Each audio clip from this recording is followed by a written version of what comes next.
இயக்குனர் சங்கரே வேல்பாரி புஸ்தக வெளியீட்டு விழாவில் வேல்பாரி புஸ்தகத்தை வெளியீட்டு விழாவில் சொல்லியிருக்காருங்க. முன்ன என்னுடைய கனவு படமாக இருந்தது எந்திரன் படம். ஆனால் இப்போ என்னுடைய கனவு படமாக இருக்கிறது இந்த வேல்பாரி படம் தான் அப்படின்னு சொல்லி இயக்குனர் சங்கர் சொல்லியிருக்கார். அதனால் அவருடைய ரசிகர்கள் இந்த வேல்பாரி படத்தை ரொம்ப சூப்பராக எடுப்பார் சங்கர் சார் அப்படின்னு சொல்லி ரசிகர்கள் பூரா ரொம்ப எதிர்பார்த்துக்கிட்டு இருக்காங்க. அந்த படத்தை பற்றி விவரங்களை இந்த பதிவுல நம்ம பார்க்கலாங்க. வாங்க வீடியோக்குள்ளே போகலாம். இந்த படத்தை பற்றி பல கேள்விகள் இருக்குங்க. இது ஒரு பெரிய பட்ஜெட் படம். இந்த பெரிய பட்ஜெட் படத்தை தயாரிக்க போகிறது யாரு? அதோட இந்த படத்துக்கு ஹீரோவாக யார் நடிக்க போகிறாங்க?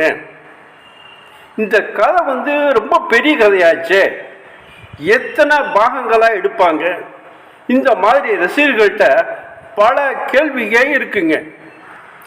இந்த வேல்பாரி படத்துக்கு ஹீரோவா சூர்யாட்டையும் விக்ரம்ட்டையும் இயக்குனர் சார் பேசியிருக்கிறத சொல்கிறாங்க. அப்போ இந்த ரெண்டு பேர்த்தில் யாராவது ஒருத்தர் தான் ஹீரோவாக நடிப்பாங்கன்னு எதிர்பார்க்கலாம். ஆனால் சிவகார்த்திகேயனுடைய ரசிகர்கள் சிவகார்த்திகேயன் வேல்பாரி கேரக்டருக்கு ரொம்ப பொருத்தமாக இருப்பார், அவர் நடித்தா படம் பிரமாதமாக வரும்னு சொல்கிறாரு.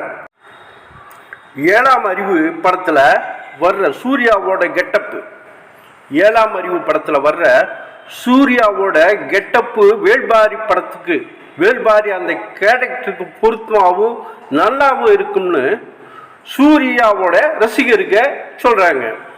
ஆனால் ஷியான் விக்ரம் தான் பொருத்தமானவன்னு விக்ரம் ரசிகர்களும் சொல்கிறாங்க. படத்தை தயாரிக்க போகிறது பல கோடி ரூபா போட்டு யார் தயாரிப்பாருன்னு ஒன்றும் தெரியலைங்க. அந்த தயாரிப்பாளர் முடிவான பின்னாடி தான் இந்த சங்கர் சார் ஹீரோவை பற்றி முடிவு பண்ணுவார்னு எல்லாரும் எதிர்பார்க்குறாங்க. வேல்பாரி படத்தில் வர்ற கதாபாத்திரங்களும் சம்பவங்களும் புதிய தொழில்நுட்பத்தை பயன்படுத்த தோதா இருக்கிறதாகவும் அவதார் மாதிரி உலக அளவில் பேசக்கூடிய படமாக இந்த வேல்பாரி படத்தை உருவாக்க போகவும் சங்கர் சார் சொல்லியிருக்காருங்க. சரி, இந்த விவரங்கள்லாம் பார்த்துட்டோமுங்க. சரி, அந்த படத்தோட கதை என்ன? இந்த வேல்பாரி படத்தோட கதை என்னன்னு அதை சும்மா கொஞ்சமாக பார்க்கலாங்க. மூவேந்தர்கள் சேர சோழ பாண்டியர்கள் ஆண்ட அந்த நேரத்தில் ஒரு குறுநில மன்னராக இந்த வேல்பாரி இருந்தாருங்க. இவர் தவித்த தன் மக்களுக்காக தன் உயிரியே தந்தவருங்க. தன்னலமற்ற கொடை உள்ளத்தாலும் அன்பினாலும் தமிழ்நாடு பூரா இவருடைய புகழ் பரவி ஓஹோன்னு இருந்துச்சுங்க. இது இந்த மூவேந்தர்களான சேர சோழ பாண்டியருக்கு இந்த குறுநில மன்னர் இவரும் நல்ல பேரோட இருக்காரே, புகழோட இருக்காருன்னு அது கொஞ்சம் கூட அந்த மூவேந்தர்களுக்கு பிடிக்கவே இல்லைங்க. அதோட இவர் ஆண்டு வந்த அந்த பரம்பு நாட்டோட நில வளம் அவங்கள ரொம்பவே உறுத்தி இருக்குங்க. இந்த மன்னர்கள் அவர் மேலே ஒவ்வொருத்தரும் தனித்தனியாக போர் செஞ்சுருக்காங்க. ஒன்றும் முடியல. அவங்க முயற்சி தோல்வியிலேயே முடிஞ்சிருக்கு. அப்புறம் 3 பேரும் சேர்ந்து ஒன்றா இந்த குறுநில மன்னர் பாரியை போய் தாக்கியிருக்காங்க. அப்பவும் கதை ஆகலை.